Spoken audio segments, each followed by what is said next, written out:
La une de Rotten sans flamme, est-ce que l'OM a atteint ses limites hier soir 32-16, Jérôme? Oui. Déjà le discours de Zerbi. Est-ce que tu comprends comme ça qu'il fustige ses joueurs en conférence de presse d'après-match? Écoute, il y a plein de contradictions dans le discours de Zerbi. C'est pas nouveau, de toute façon. Il y a des fois, là, il nous parle de Nantes, d'Angers. Alors, savoir, il sait pas quel style et quelle performance d'équipe il va y avoir, que ça soit contre Nantes ou contre Angers. Mais est-ce que quand ils sont bons, c'est grâce à l'entraîneur aussi, ce qu'il a mis en place, ou c'est grâce aux joueurs seulement? Sinon, dans ces cas-là, tu prends pas de Zerbi et tu le payes pas autant avec autant d'adjoints s'il minimise le rôle de l'entraîneur. Bien sûr qu'il a un rôle impactant encore sur la prestation d'hier, surtout je rebondis sur ce que disait Manu d'entrée, c'est cette ambiance. Tu as la chance, pour moi c'est une chance de jouer, de jouer ces matchs-là à domicile. Non mais ça va par rapport à ce que De Zerbi dit. Il rejette la faute sur les joueurs, pas de problème, il n'y a pas de souci. Pas de souci. Mais je suis désolé, un entraîneur, il doit te faire grimper au rideau quand tu rentres sur ces matchs-là, tu rentres sur la pelouse. Je pense que Marseille a essayé d'entrer. Ils ont essayé d'aller presser haut, d'aller contrarier dans le contre-pressing cette équipe de Liverpool. 10 minutes, oui, mais c'est vrai. Et c'est pour ça que ça a duré 5-10 minutes. Tu vois, toi, tu es gentil, 10 minutes. Moi, j'allais te dire 5 minutes. Mais à la fois, dans ces 5 ou 10 minutes-là, ça t'a pas donné d'occasion, si tu veux, franche, pour que le public, derrière, il s'emballe. Et on sait, au stade Vélodrome, parce qu'on y a tous joué, que quand ce stade commence à s'emballer, quel que soit l'adversaire, la qualité de l'adversaire, c'est très difficile. Oui. Le problème, c'est que tu les emmènes pas avec toi parce que tu te crées pas d'occasion d'entrée et la sensation que tu peux inquiéter une grande équipe de Liverpool. Moi, ce qui m'inquiète le plus, c'est donc l'approche du match de Zerbi, ce qu'il a voulu mettre en place, parce que quand tu prends un tel bouillon, façon de parler, parce qu'on ne peut pas dire que c'est une leçon de football qu'ils ont reçue. Ils ont eu la possession de balle, hein, en revanche. Oui, mais possession, parce que c'est Liverpool qui a décidé. Si Liverpool avait décidé d'avoir le ballon, je peux te dire qu'ils auraient eu le ballon. Donc c'est Liverpool qui a mis le tempo. Et ça me pose problème. Et donc ça va dans ce que De Zerbi met en place tactiquement, comment il manage ses joueurs, et après, et c'est là la question, est-ce que tu dis l'OM a atteint ses limites? Mais en fait, l'OM, moi, ça fait longtemps que je le dis. Alors moi, on m'avait dit à chaque match de Ligue des Champions. On m'avait attrapé. On m'avait attrapé et l'attaché de com de l'Olympique de Marseille.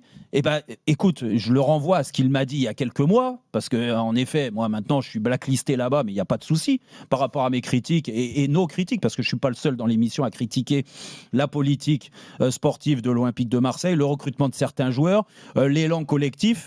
Et ce qui donne sur les gros matchs. Moi, je suis désolé.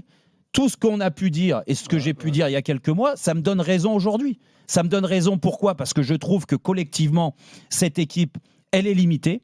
Je ne vois pas cette équipe passer un cap en Ligue des Champions. Alors oui, il y a eu des bons matchs, hein.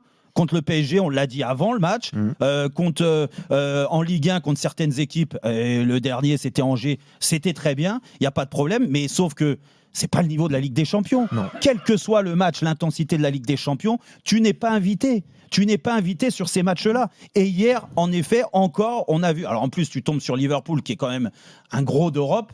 Donc, même si certains minimisent les performances de Liverpool, Liverpool est une très belle équipe. Et ils l'ont montré hier. Mais l'OM n'est pas invité à ça. Et en fait, moi, ce qui m'interpelle le plus, c'est que... Et c'est pas le grand Liverpool, hein, Jérôme. Non, mais c'est une belle équipe quand même. Mais n'empêche que... L'OM, dans le recrutement, quand on te dit oui, mais on a changé l'année dernière, on a changé 13 joueurs, on avait besoin de mettre du 109. Vous l'avez vu, le 109 ? Quel joueur a fait passer un cap cette année qui est arrivé en Ligue des Champions à Marseille ? Moi, je vous dis, le meilleur joueur, c'est Greenwood.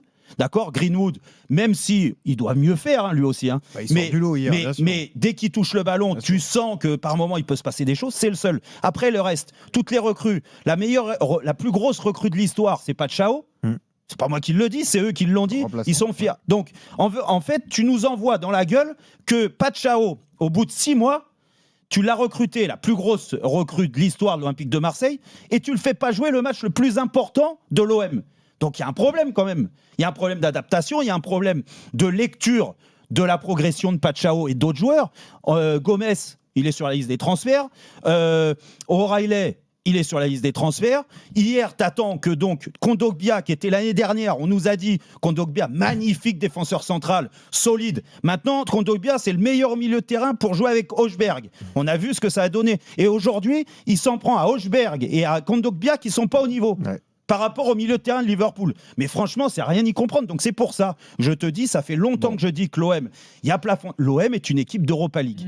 Voilà, c'est une équipe d'Europa League. Ça va pas plaire à ceux qui sont supporters de l'OM. Et peut-être que l'OM. Attends, avec... mercredi pour le dire, Jérôme, Non, aussi, on peut pas non Flo, plus être définitif. Flo, Non, mais s'ils sont Flo, dans le top 24, Flo, ce qui est possible, Flo, tu pourras pas dire que c'est une équipe d'Europa League. J'allais rebondir C'est pour ça là-dessus. qu'il faut pas non plus Flo, tout. non, noircir le tableau, mais tout t'as raison. noircir, c'est ce que Mais j'allais dire, voilà. Flo, je voulais juste, et je savais que tu allais me reprendre là-dessus ou qu'on allait me reprendre, c'est que même l'OM en perdant à Bruges, en ayant Ils 9 peuvent se qualifier. points, Ouais. en ayant écrasé l'Ajax, qui est dernière, une des dernières, en ayant écrasé l'Union Saint-Gilloise, on se souvient comment c'est passé, et en gagnant à l'arrache contre Newcastle, on va m'expliquer que l'Olympique de Marseille est une équipe de Ligue des Champions, même s'ils perdent à Bruges. Excuse-moi de penser que, Mais en ça sera effet, dans le process, avec on en cette parlera tout à l'heure. formule-là, aujourd'hui, des équipes vont se qualifier en 16e de Ligue des Champions, et je l'espère pour Marseille, même pour Monaco. Pour moi, ils sont du niveau de l'Europa League et pas de la Ligue des Champions. Manu, est-ce que l'OM a atteint ses limites hier?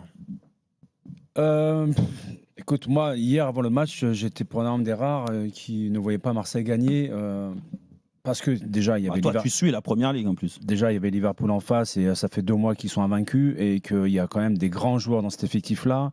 Et que quand résonne la musique de la Champions League, d'un seul coup, ces joueurs ne montrent plus les mêmes travers, même s'ils ont perdu le précédent match à domicile, alors qu'ils avaient quand même une marge de manœuvre assez importante en Champions League. Mais j'ai l'impression que la musique de la Champions League, d'un seul coup, ça les transforme comme si c'était leur seul objectif cette saison. Pourquoi l'OM Parce que ils sont tellement inconsistants. Alors, on me cite, oui, mais regarde ce qu'ils ont fait contre Paris, regarde ce qu'ils ont fait en championnat contre Paris, mais également sur le Trophée des Champions, regarde ce qu'ils ont fait aussi contre le Real Madrid. Le Real Madrid de cette année, moi, ne m'impressionne pas du tout. Le Paris Saint-Germain de ces premiers mois ne m'impressionne pas non plus. On est quand même très très loin du rouleau compresseur des 6 derniers mois de la saison dernière. Je leur souhaite d'ailleurs de retrouver leur niveau. Donc face à un effectif quand même qui était, je dirais, est-ce que Paris prenable à l'heure actuelle? Je dirais oui. La preuve, regarde ce qui s'est passé contre le Sporting. Ils ont perdu 2-1 alors Marseille qu'ils avaient le match en des main. bons matchs ces soirs-là. J'ai Manu. pas dit qu'ils n'avaient pas fait des bons matchs, mais quand je reprends, je paraphrase un petit peu ce que dit De Zerbi en disant oui, est-ce que c'est l'OM de Nantes? Est-ce que c'est l'OM du Paris Saint-Germain? Tu as l'impression que tu prends une pièce dans ta poche, tu la balances en l'air et si elle tombe sur la bonne face, Mais allez. dire ça, c'est à la complètement bonne, fou, hein. bah, c'est comme si on allait à la... je maîtrise rien. C'est comme si on allait voir la bonne mère en priant, en disant et aujourd'hui, faites qu'on fasse un bon match, tu vois. Mais sincèrement, moi, hier, j'ai rien reconnu de ce que voulait faire De Zerbi. Je pense que les joueurs aussi, quand il critique son gardien de but par rapport à la position du mur, il critique ses joueurs du milieu de terrain par rapport à la qualité des adversaires dans cette zone-là. Il critique Pavard sur le fait qu'il n'a pas été offensif, alors que le mec a joué quasiment la moitié du match en position numéro 9. Tu lui as demandé, Sur consigne. Sur consigne. Moi, j'ai du mal à saisir, en fait. J'ai pas compris le plan de jeu d'hier, du début jusqu'à la fin. Donc, je veux bien qu'il ait des regrets. Je veux bien qu'il fustige la prestation de son équipe. Mais pour répondre à ta question, est-ce qu'on a insisté à un plafond de verre? J'ai jamais attendu quoi que ce soit de particulier de l'OM. Voilà, c'est. Je veux dire que l'OM, je pense que c'est quoi le niveau de l'OM? Est-ce que c'est la prestation contre Madrid ou c'est ce qu'on a vu hier? Est-ce que c'est les prestations contre le Paris Saint-Germain ou ce qu'on a vu hier ou contre Nantes à domicile? Bah justement, quand tu es capable d'avoir des écarts aussi importants dans les deux sens, où se situe la vérité? Je vous pose la question. Moi, je la connais pas. Hein.